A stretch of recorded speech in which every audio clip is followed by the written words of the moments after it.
नमस्कार मित्रांनो. गोष्ट आवडली तर नक्की शेअर करा आणि चॅनलवर नवीन आला असाल तर आपल्या यूट्यूब चॅनल प्रो कॅपिटल मोटिवेशनलला सबस्क्राईब करायला अजिबात विसरू नका. मित्रांनो, आजची गोष्ट ऐकून तुमच्या अंगावर अक्षरशः काटा येईल. कारण ही गोष्ट आहे अशा ठिकाणाची जिथे लोक देवावर श्रद्धा ठेवून जातात. होय, ही घटना घडली आहे देवाची आळंदी येथे. आळंदी, संत ज्ञानेश्वर महाराजांची पवित्र भूमी, जिथे हजारो भक्त दर्शनासाठी येतात.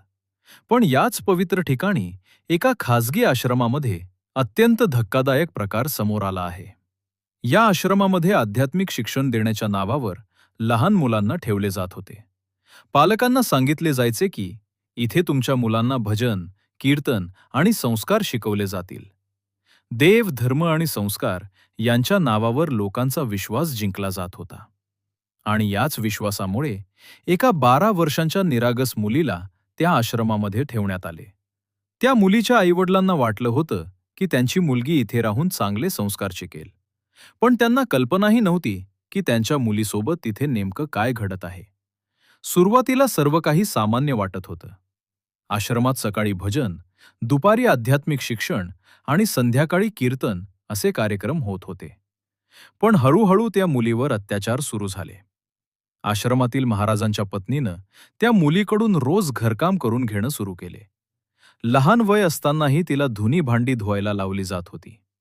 घरातील झाडू, पोछा आणि इतर सर्व कामही तिच्याकडून करून घेतली जात होती. पण इथपर्यंतच गोष्ट थांबली नाही. रात्री उशिरापर्यंत त्या मुलीला झोप देखील दिली जात नव्हती. महाराजांच्या पत्नीनं तिला रात्री 12 ते 1 वाजेपर्यंत आपले हातपाय दाबायला लावले. एक 12 वर्षांची मुलगी, जिला या वयात खेळायला हवं होतं, शाळेत जाऊन शिकायला हवं होतं, ती मात्र आश्रमात नोकरासारखी काम करत होती. शारीरिक त्रास तर होताच, पण त्यासोबत तिच्यावर मानसिक दबाव देखील टाकला जात होता. तिला सतत सांगितलं जात होतं, हे सगळं सेवा आहे. देवासाठी काम करणं म्हणजे पुण्य आहे. त्या निरागस मुलीला काय बरोबर आणि काय चूक हे समजण्याइतकं वय नव्हतं. ती शांतपणे सगळं सहन करत राहिली. पण काही दिवसांनी तिची तब्येत बिघडायला लागली. ती खूप घाबरलेली आणि शांत राहू लागली.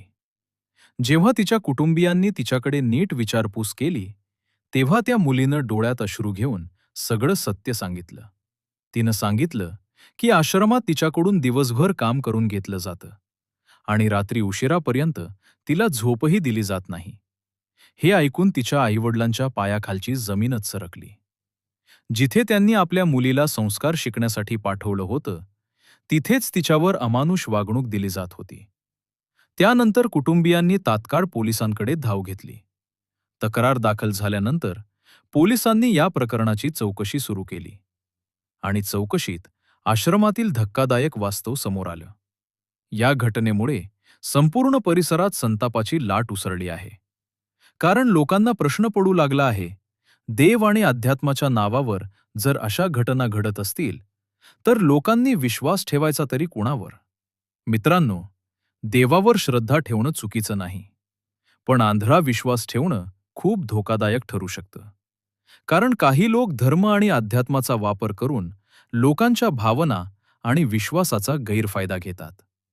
म्हणूनच आपण प्रत्येक गोष्ट तपासून पाहायला हवी, विशेषतः जेव्हा प्रश्न आपल्या मुलांच्या सुरक्षिततेचा असतो. पालकांनी नेहमी आपल्या मुलांशी संवाद ठेवायला हवा. त्यांना काय त्रास होतो आहे हे समजून घ्यायला हवं. कारण कधीकधी मुलं भीतीमुळे काही सांगत नाहीत.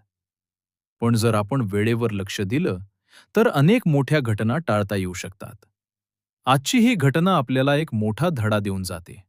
श्रद्धा असू द्या, पण आंधळा विश्वास कधीही ठेवू नका.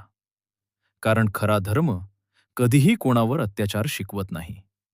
जर तुम्हाला वाटत असेल की अशा घटना थांबायला हव्यात, तर हा व्हिडिओ जास्तीत जास्त लोकांपर्यंत पोहोचवा. धन्यवाद.